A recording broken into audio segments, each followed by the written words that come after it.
Okay, well, welcome back, everybody, for the third and final day of the Citizens for Global Solutions annual conference. If you missed any of it, a recording of the conference will be posted on our website.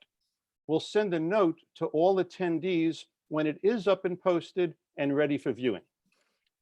As I mentioned yesterday, today's session will be closer to the experience that you used to have before the pandemic and when you went to a conference in person and stayed there all day.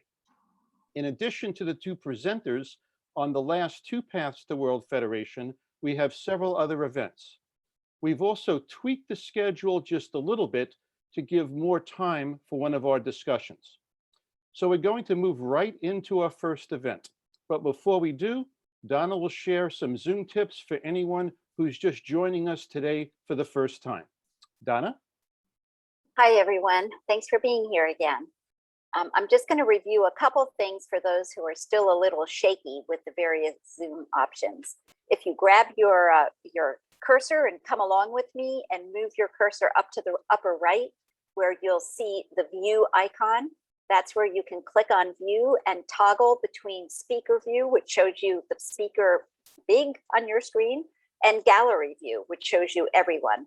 Feel free to toggle back and forth and have fun with that. Also, taking your cursor now and putting it in the lower left corner, you can mute and unmute yourself. So we do ask that everybody stay muted while they're not speaking, but if you are asked to speak, you'll need to unmute yourself so we can hear you. The chat window, if you keep your cursor now going along the bottom, there is a chat icon. If you click on that, it opens up the chat window. We invite you to enter chats. You can just enter them to everyone if you're having technical problems, because our CGS staff will be monitoring that to help you out. And you can use it to communicate with each other. It's a great way to communicate either personally, you can select the name, or to everyone if you want to just comment on something. But we do not have our speakers or panelists paying attention to the chat. So don't just know that they won't be responding to things you put there unless it's at specific instructions from Bob. Also continuing along the bottom, beyond to the right of chat, you'll see the breakout room. And some of you, if you have a newer version of Zoom, you'll be able to enter the breakout rooms when we do that to talk about the speakers or with the youth panel. If you can't get into the breakout room, if you click on that breakout room icon to enter, you click on the room, the join button for the room you want. If you don't see join, you have to put your cursor on the name of the room and then move to the right till you see join. But if you can't figure that out, just let me know and I can put you in the room you want to go to. And finally, so far, I've only been in one call that was Zoom bombed. It's pretty disturbing when someone comes in and is disruptive and a bit upsetting, actually. If that happens, we will shut down the meeting for everyone and ask that you wait 5 minutes and then call back in on the same Zoom. And then we will have the waiting room set up from the beginning and only let people in who we recognize. Okay, I think that's it. Back to you, Bob. Okay, thank you, Donna. So some grand goals may be reached in a matter of years, like when President Kennedy declared that we would land a man on the moon. Others may take a lifetime, but there are still others which extend over multiple generations. And when that's the case, it's imperative that younger people take up the cause. We're fortunate that a growing number of younger people recognize the need for a united federation of nations and are assuming leadership positions in the movement. We're thrilled to present 3 of them today. Andrea Klein Bergman is the executive director of the Progressive World Federalists in Canada. Andrea, if you would just wave so people see who you are. Terrific. Now, Andrea, as she prefers to be called, is a public policy researcher with master's degrees from the Maastricht Graduate School of Governance and the United Nations University.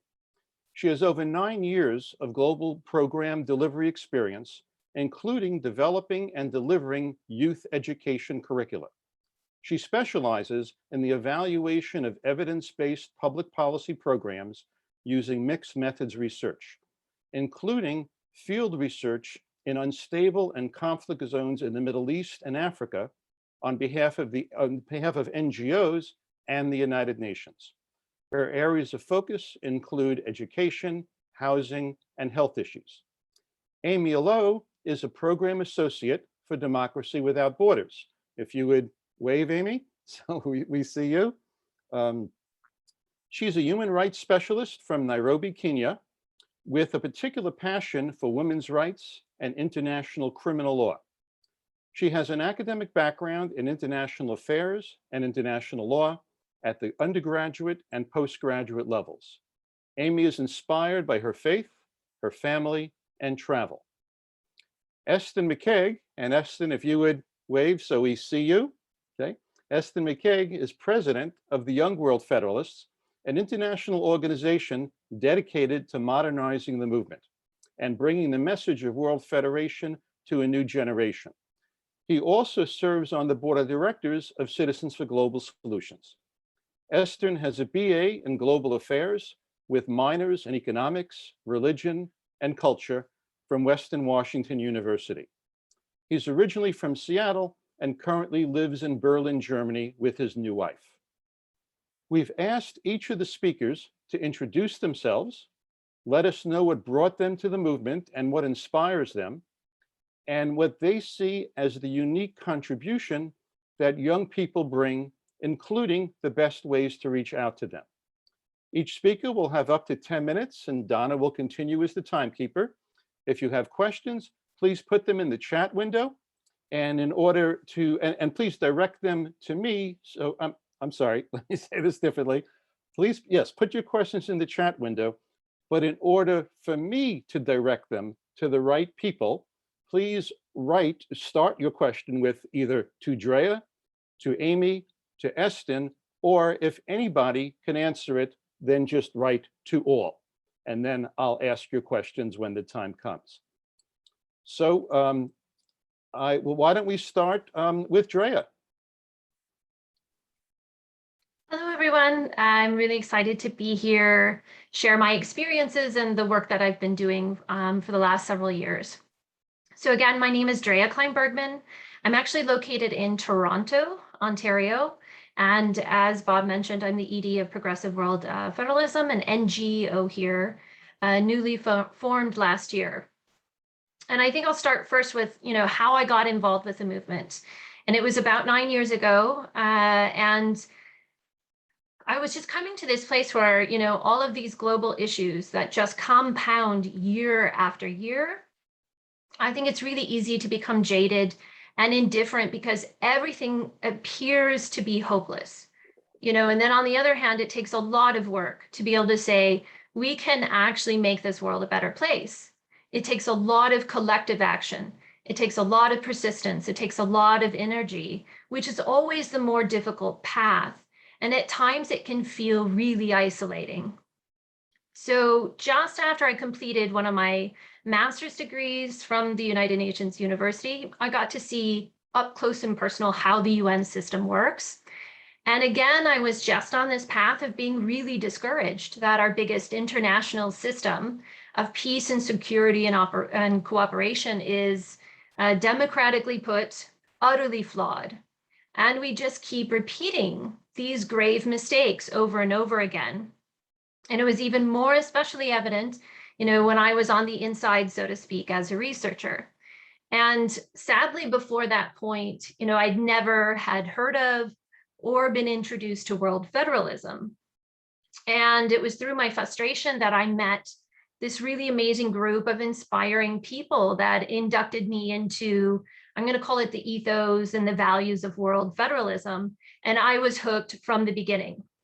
So just knowing that there has been this huge collective group of people in the past and in the present, and that we will in the future continue all together working towards these shared goals that I hold dear to my heart, have been making progress along the way. It really took away this hopelessness feeling that I've and frustration that I've been having. And it's really helped propel me into this idea of action instead of indifference. And so, I don't know, coincidentally, at the same time that I was introduced to world federalism, because of my expertise, I was hired to lead a youth movement called Model United Nations, or MUN for short. So if I use the MUN acronym, I apologize, but I am referring to Model United Nations program. And this really was this defining moment for me to choose this path of persistence and to never stop wanting to make the world a better place. So my staff of college students, the students who participated in this program year after year, and myself included, we were all changed because of this program.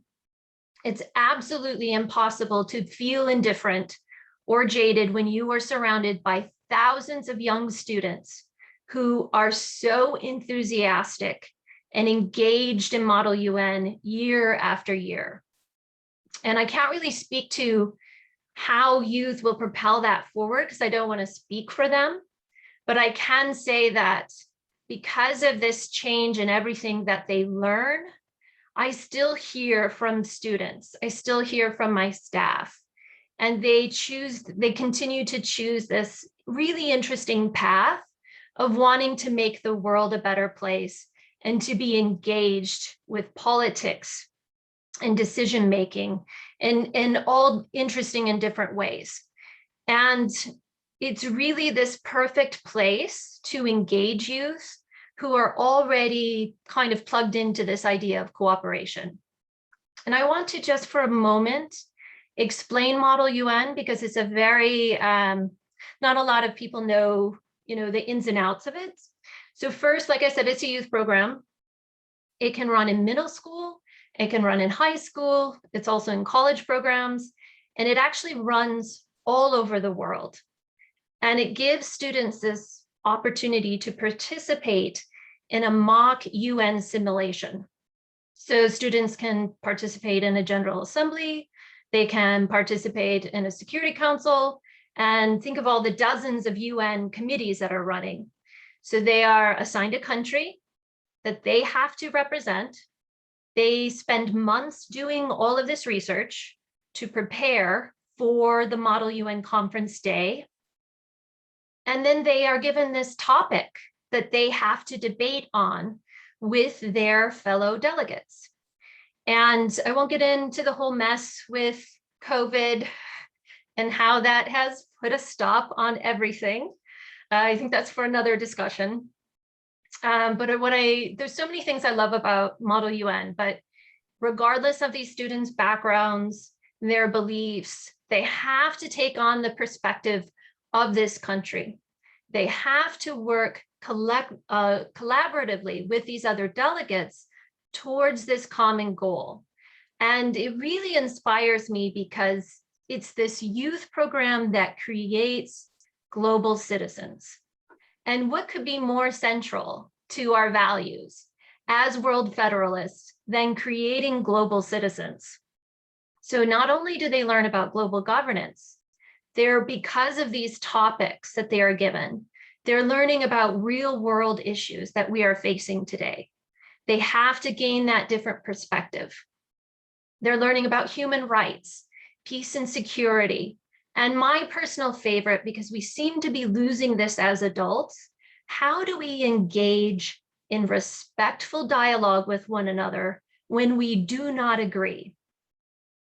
They're also introduced to this idea of interconnectedness of humankind, through social, political, environmental, and always these economic actions of all of these state players on this global scale. It's truly a remarkable program in and of itself. Now, I always wanted to try to take that a step further. And in the last few years, I've been really, really fortunate to be involved with the Workable World Trust. Just want to shout out to Nancy to do just that. And the idea is really, really simple. How do we introduce the Model UN world to reform thinking?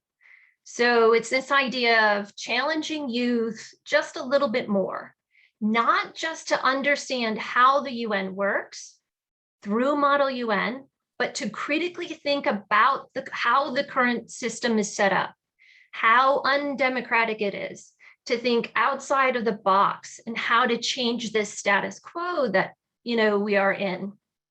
So essentially taking reform ideas that already exist and implement those at Model UN conferences. And this work has begun, and it started out as a pilot program. The first year we did it was in the General Assembly. It did not go well. And then the second year we tried it, we created a Security Council Reform Committee, and that was a huge hit. Students absolutely craved this kind of engagement, and the staff loved it, and they were hungry for more. And so we have created this Reform Security Council program. You have So about for 2 more example, minutes, 2 more minutes, Drea. Sure, thank you so much. So in this program, in Model UN, you really don't have the time, and it's really not needed to go into like the critical facts of how flawed the UN system is.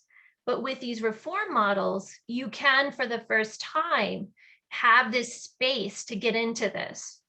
And then you get to really understand, especially with the veto power, how these unequal power dynamics affect our global decisions.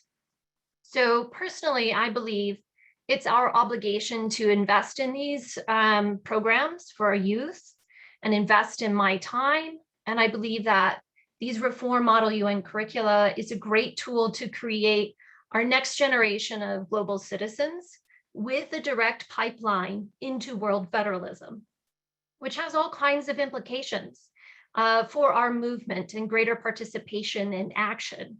So for me, the hope is that they'll participate in this, they'll think critically, they'll go home about this process, and they'll start looking at things a little bit differently. And start looking at their local and state and federal systems just a little bit differently. So that's my hope. So anyways, I want to thank you for listening to me and your time. And I'm really excited to continue to build this pipeline into world federalism through these types of programs. So thank you. Great.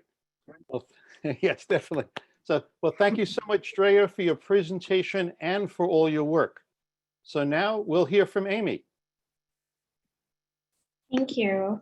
Hi, my name is Amy Oloo. I'm from Nairobi, Kenya, and I'm a program associate with Democracy Without Borders, which is an organization that promotes Federalist values through the campaign for a UN Parliamentary Assembly. I also serve on the executive committee of the World Federalist Movement and the Institute of Global Policy. So I first got involved with world federalism through Democracy Without Borders and the campaign for a UN Parliamentary Assembly, which I began volunteering for in 2019. I was initially attracted to the campaign because I was painfully aware of the flaws in the UN structure and the need for reform. So following this, I began to understand how world federalism can be a platform for inclusive and effective coordinated action where the UN's failures were keeping the world in limbo.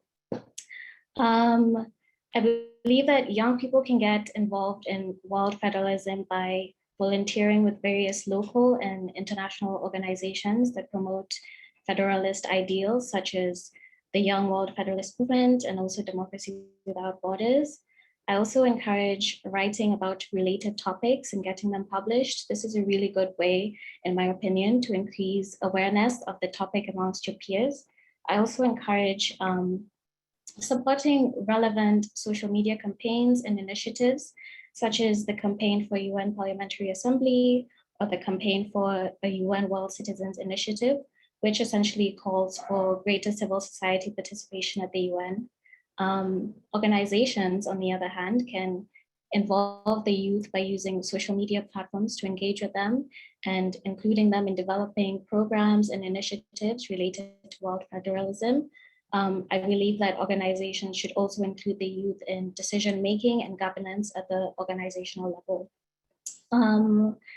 I do believe that world federalism can be realized through continuous campaigns for more diverse and inclusive representation at the decision-making table at the UN, whether this be through extending membership of the permanent members of the Security Council or through developing other organs or spaces for civil society engagement.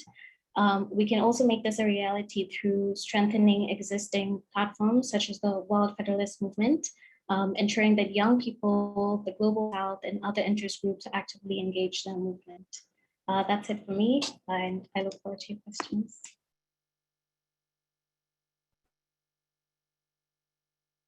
Yep, I was on mute there. So thank you so much, Amy, for your presentation and for your work. And last but not least, we'll hear from Eston. Hello. Can everybody hear me okay? Yep. Cool. Hello, and thank you so much for having me.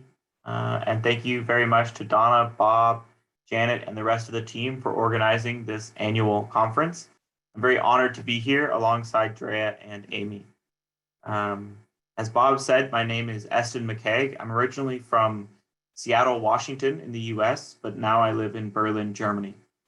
I'm the president of the Young World Federalists, and I'm a member of the board of Citizens for Global Solutions, as well as a member of the Membership and Outreach Committee for the World Federalist Movement. I've been a world citizen for a long time, and I've been curious about humanity and have held anti-war beliefs for about as long as I can remember. I was fortunate enough to travel after high school and experience many different cultures and countries. It was during this time that I came to believe that humans have more in common than different, and that this commonality would eventually overcome the harmful borders that we've constructed in our minds and on the earth. This belief became a political interest while I was at university. I did Model UN, something that Andrea was talking about, and I discovered world federalism and the world passport. But I didn't get involved with the movement until I found the Young World Federalists about a year and a half ago. I was inspired to see young people getting involved and taking a leading role in the movement. Since I've been involved, I've been inspired by the collective power of youth. When we work together towards a common mission, the benefits are far greater than when we each work separately on our own thing. Channeling this youth energy is challenging, but incredibly rewarding.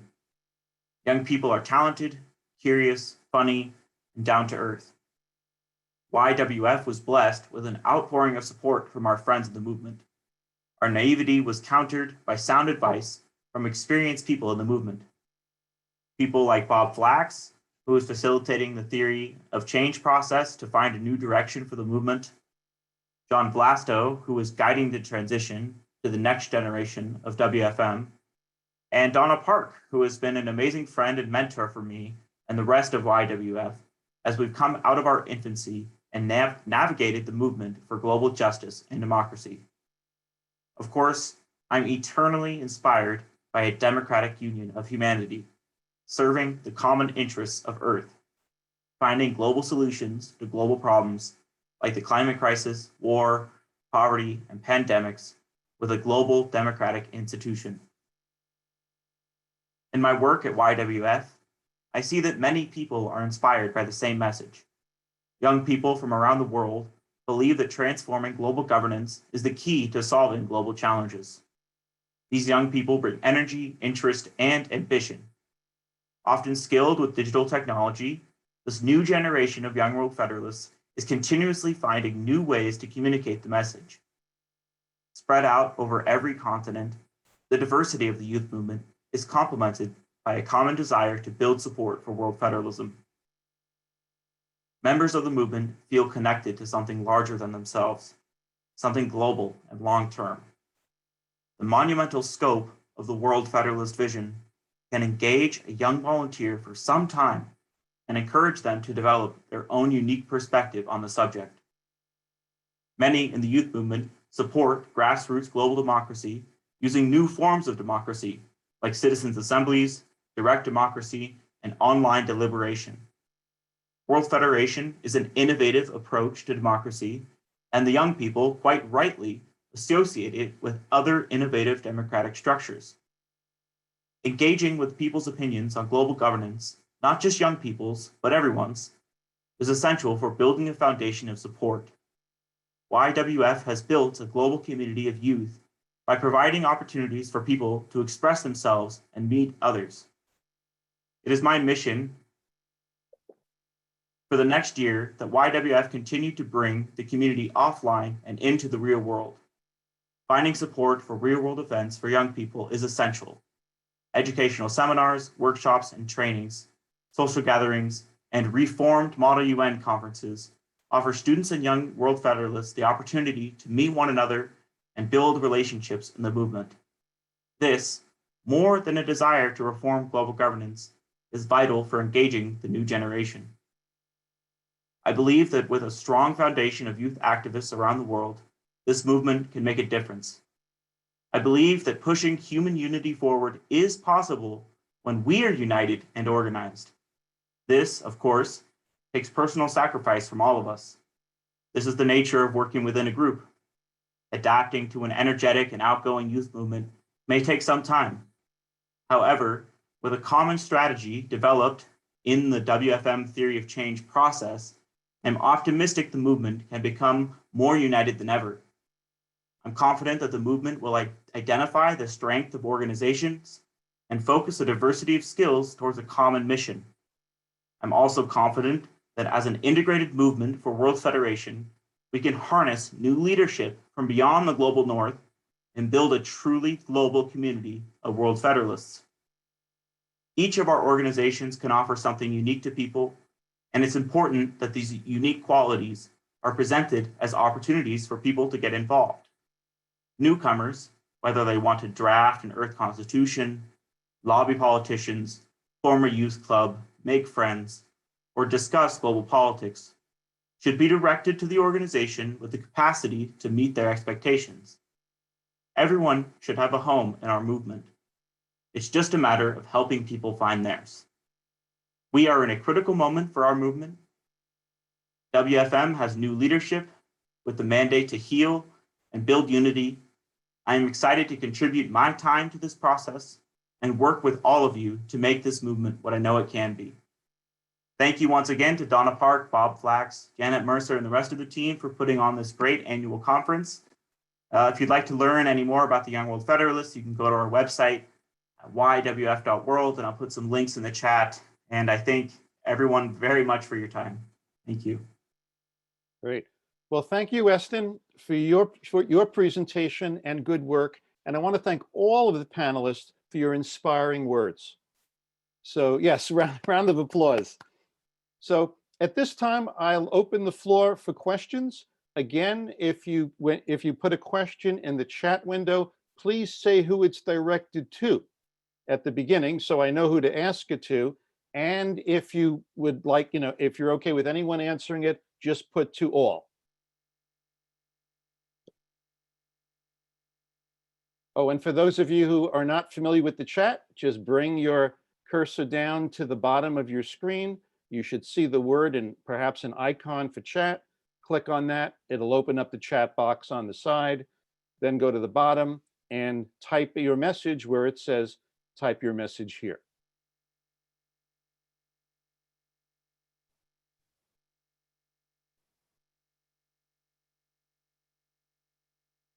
Okay, I see people thinking about questions. Okay.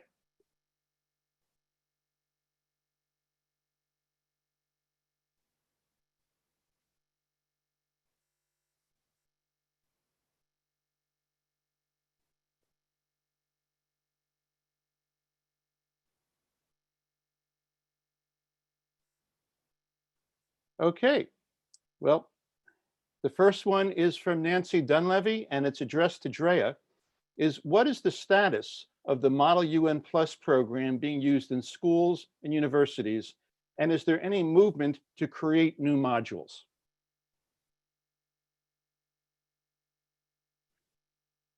Nancy, thank you so much for that question. I was so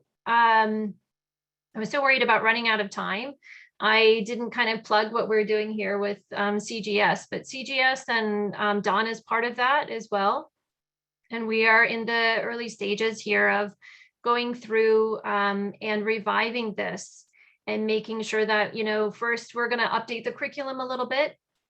We definitely want to create more modules. This is just one. We want to partner with other organizations that are doing, there's a model program, I think, for UMPA as well.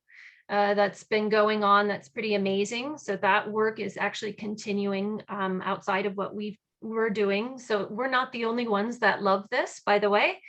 And then we're just going to take this in stages. As soon as we have updated the curriculum, we want to start partnering with other people that are interested in this.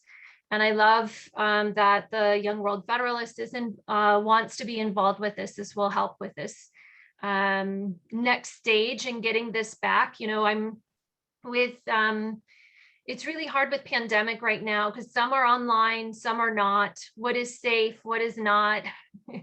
So we're kind of in this in-between phase right now. I know the Mexico City one that we have been involved with looks like it's going to be online again. So it's just a question of figuring out which conferences that will take us on and what their format is and how we adjust to this new normal of pandemic and continue to carry on the work because, like I said, I think there's a lot of people, Nancy, beyond just what we originally started all those years ago that want to see this carry on and move forward. And so, like I said, we're just at the beginning stages of that. And I hope next year we can roll something out. Great. Thank you, Drea. Our next question is from Jane Sestoff, and she asked to the entire panel, among young people, who really gets into world federalism? Who are our natural constituencies? So anybody who wants to take that?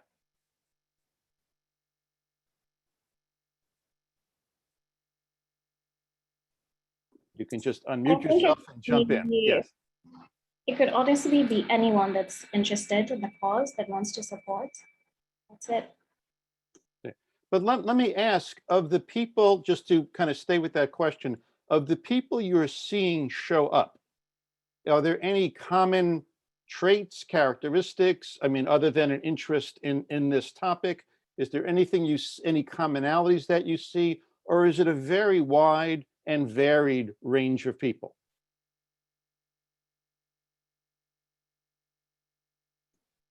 In my experience, it tends to be people with a background in international relations, international affairs, human rights, development, foreign policy, that kind of thing. Great. Any other comments? I see head shaking yes from the panel. Drea? I would say now Model UN is already, they're already self-selected. These are students that are really interested in governance and politics and things like that. So I wouldn't say they're your average student, but after we did the first Security Council Reform Committee, after that had concluded, all of those students approached me afterwards, every single one on that community. This is so amazing. I didn't even know anything about all of this reform work. How do I continue doing this? Where can I go to get involved? It was across the board an unbelievable response I had not anticipated. I think the interest is there. I think it just is a matter of providing that linkage for them to get involved and to take action. Great, thank you. Okay, I'll go on to our next question, which is from Donna, and this is for Eston. Eston, you were just at COP26. Any report from that experience that would be good for all of us World Federalists to hear? Did you see any opening for us to introduce our ideas to those concerned about the climate crisis? Yeah, good question. Yeah, so I was just at COP. I just got back like last night. There was a lot of different types of people there, a big diversity. So there was interest in what we have to talk about in terms of reforming global governance, mostly with the like activists crowd or NGO civil society groups. Outside COP, in like there was something called the People's Summit, which had a lot of really cool events that I went to. Inside COP, less so because of the kind of vested interests. But I did make a few connections with other NGOs and civil society, like the Global Challenges Foundation and the Stimson Center and things. So yeah, it was nice. Oh, and I met a young World Federalist who was all by himself in the UK, and he was sort of alone, and I met him and talked to him, and that was made a good connection there. Great, thank you. I have a question for anyone to answer, which is over the last decade or more, I forget exactly when I started going to the meetings, I know a lot of the folks who were older were agonizing about how do we reach youth. And all of a sudden, we're seeing this explosion. So what happened? Was it something that we did that changed? Was it something that we stopped doing? Was it all of a sudden people started stumbling on us and it's going viral?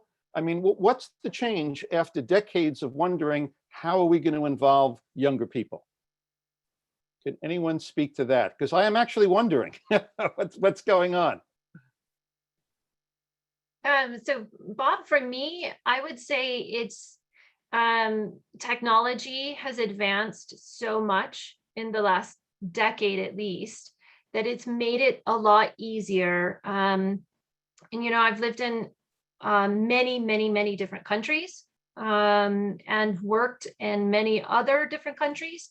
And without technology, and then realizing that that power can be harnessed to organize has really been critical on my end, and especially with the young people on my end. Like, we absolutely love how we can harness technology for us to do the work that we want to do. And I know with the older generations, that's not something they're very comfortable with. So I feel like there's just a little bit of a disconnect in how we communicate and how we prefer to communicate.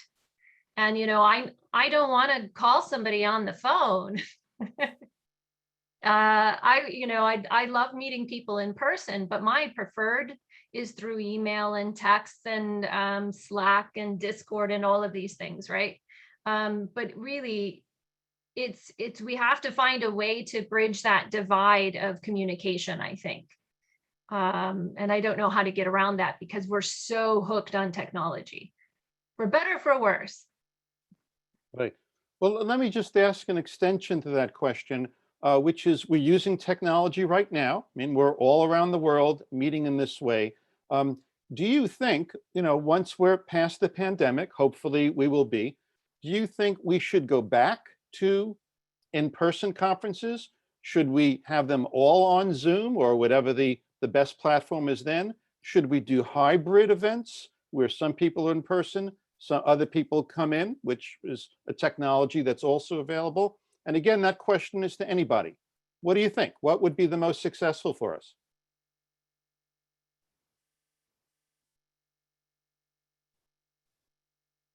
I'm sorry, Debbie. I would say for me, hybrid would be crucial.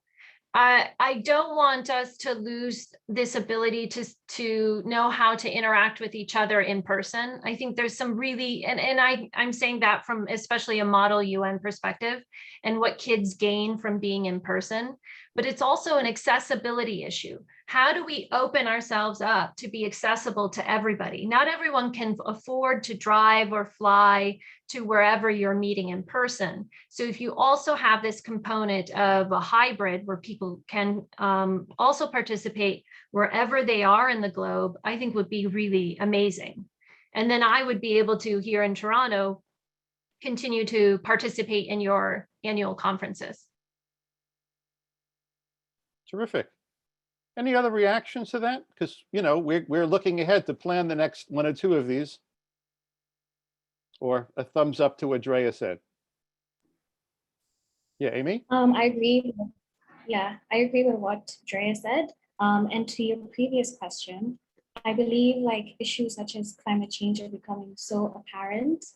And I think it's probably clear to the youth that you can't just like sit back and wait for people to decide things for you, especially if those decisions will affect your future. So I think those very real threats have been helpful in mobilizing the youth. Great, thank you. Okay, our next question is from Donna Park, and this is to anyone. We, Citizens for Global Solutions, have been trying to start World Citizens Clubs on college campuses, but have been struggling to gain traction. Now, of course, COVID did interfere with that as well, but they haven't been moving as quickly as we wanted, although we have started some. So are there any suggestions on how we might do that better? Including perhaps going to those schools that had model UNs or other strategic means? This is a great question. Something that I also struggled with Model UN. I had to physically go there to the colleges, to the meetings.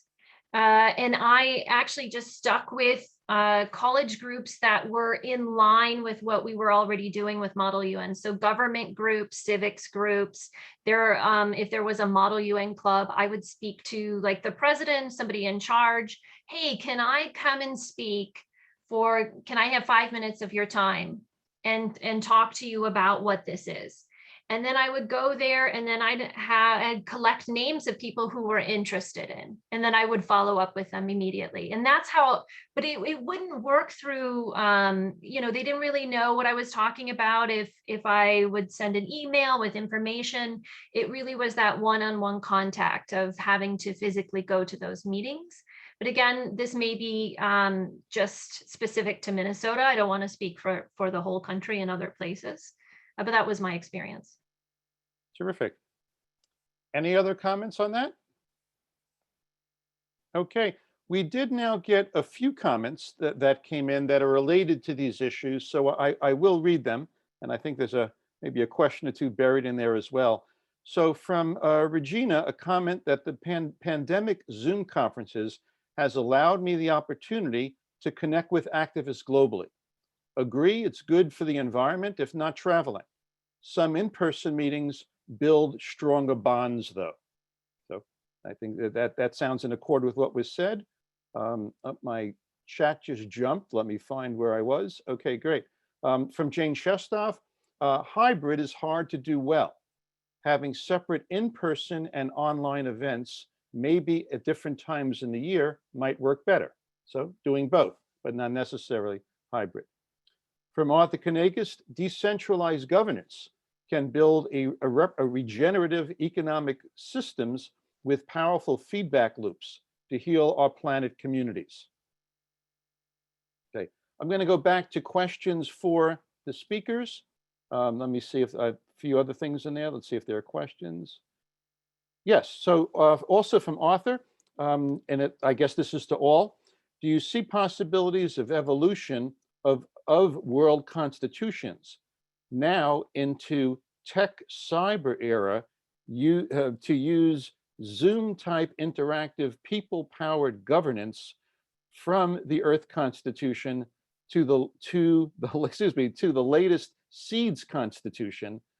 Listen to the replay of Renee Wadlow is the president of the Association of World Citizens, and this Wednesday here, Reiki on Seeds. Okay. So if anyone, and you can open the chat and see that yourself if my reading of it was too choppy for you. Any response to that from any of our panelists?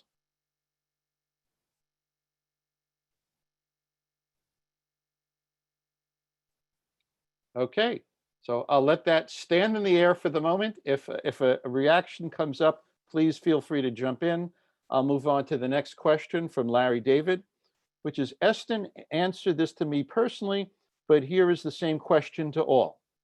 We are building new financial strength at CGS, and we are looking for programs to fund to raise money from foundations to support through pass-through grants. how can the Young World Federalists use money in the next few years? And again, this is to anybody, any of our panelists.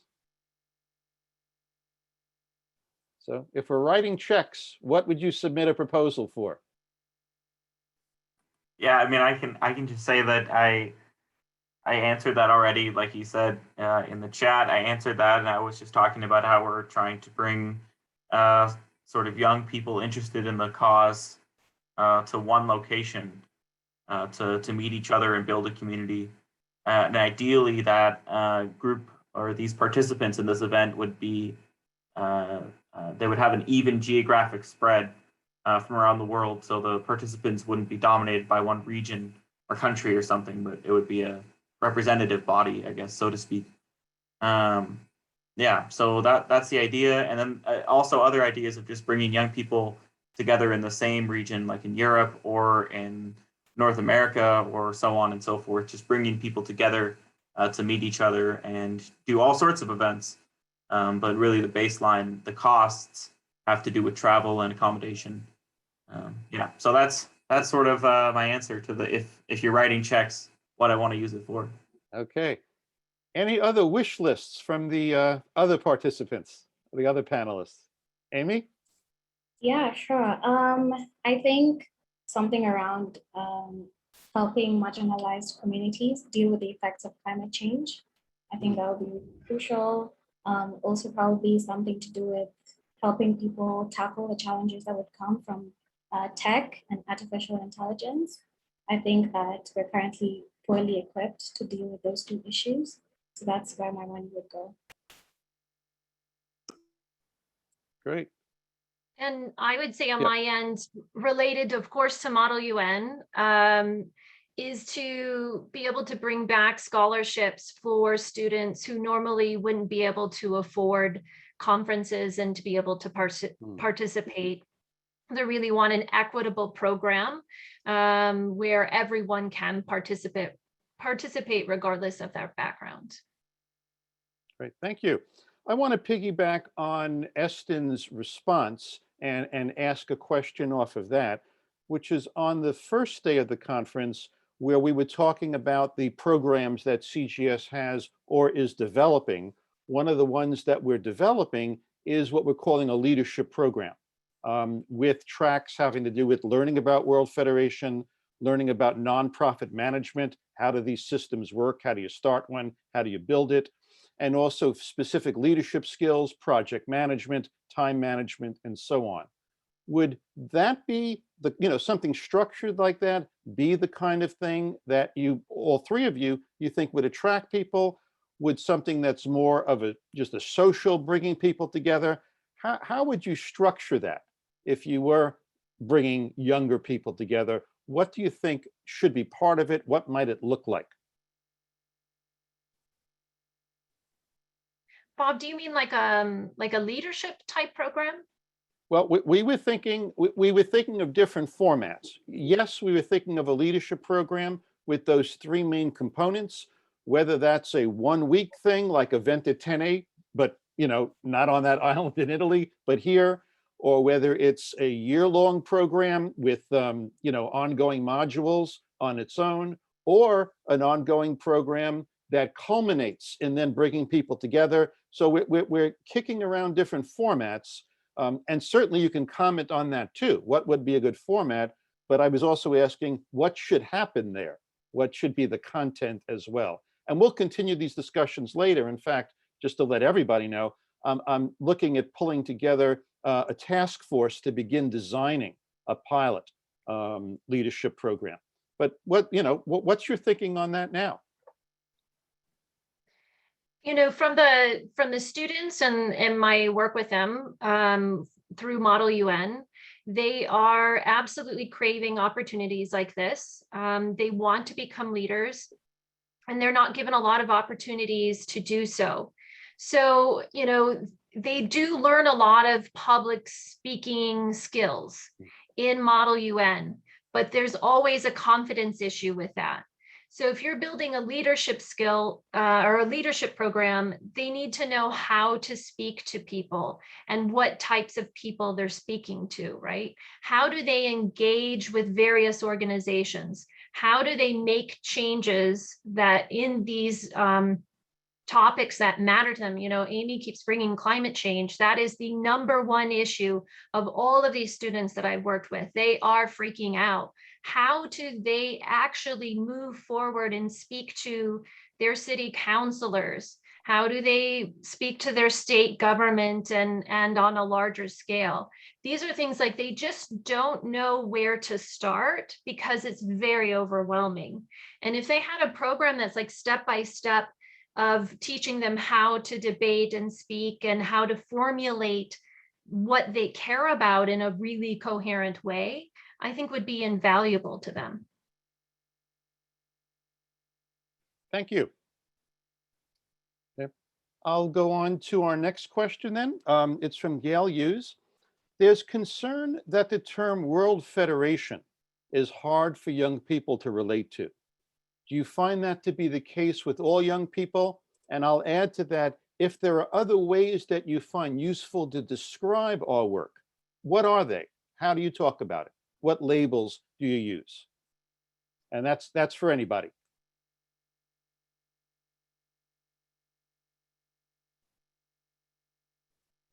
I can jump in and say that, yeah, I know that the European Federalists also struggle with this as well. So it's a common, I bring that up to say that the word federalism has a, is controversial, not only in the World Federalist movement, but also other movements with that word in it. So to talk about it without saying the word, World Federation, I usually say, global democracy or human unity or inclusive and accountable global governance, and, things like that. It really depends on who you're talking to. I think the most important thing is to relate the concept of global democracy or World Federation to issues that matter most to people, like the climate crisis and so on. Great, thank you. Any other thoughts on that? I Yes, think, Dre? yeah, this is a tough one because it is difficult. World federalism and that whole, I would say, terminology is difficult. And just like Eston, I just talk about it in terms of human rights.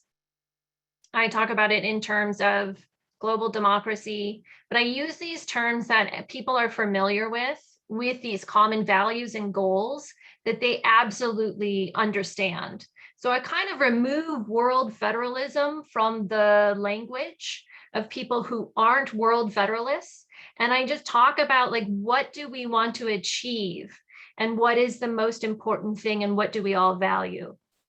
And I would just list those out, but I have to kind of remove world federalism from that conversation because it just kind of stops them until, you can get a little bit further along in the conversation. Well, that's what world federalists value, all of these things. And it has to, unfortunately, be removed to the side. I'm not sure what it is about that term that's so off-putting for a lot of young people that I work with and deal with.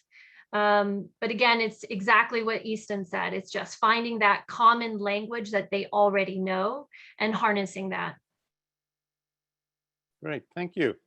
I'm going to take a moment just to communicate directly with my co-host Donna to say we've got about 5 minutes till the next presentation. We didn't schedule a break, but I'm inclined to allow people to take a bio break at this moment if need be.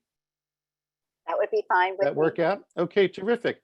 So we'll do that. We're scheduled so first I want to thank all of our younger panelists for their wonderful work. That is terrific. And you could tell that it's an older group because they're not clapping with their cyber hands. They're clapping with their real hands, except Donna, who's getting the Young at Heart Award. So she's using her cyber. Oh, and a few other people. That's good. So at this point, let's call a break for a few minutes and we'll come back and go back for our final two speakers on the different paths we've been discussing. See you in a few minutes. Thank you.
Janet, I'm not hearing the music.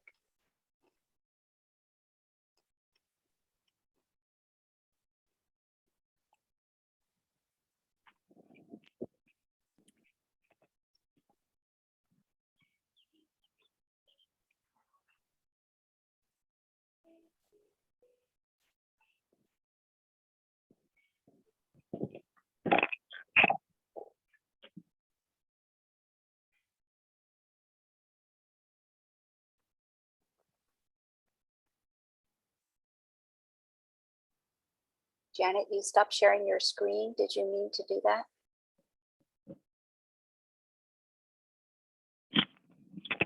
Oh, we're going to go on. We're going to go Okay. live again in a minute. Okay. Shariar, are you still in Glasgow or are you back home? You're on mute. Wherever you are, you're on mute. Greetings, hello, my dear friends at the Citizens for Global Solutions. I know most of you have been a member for the past 25 years plus.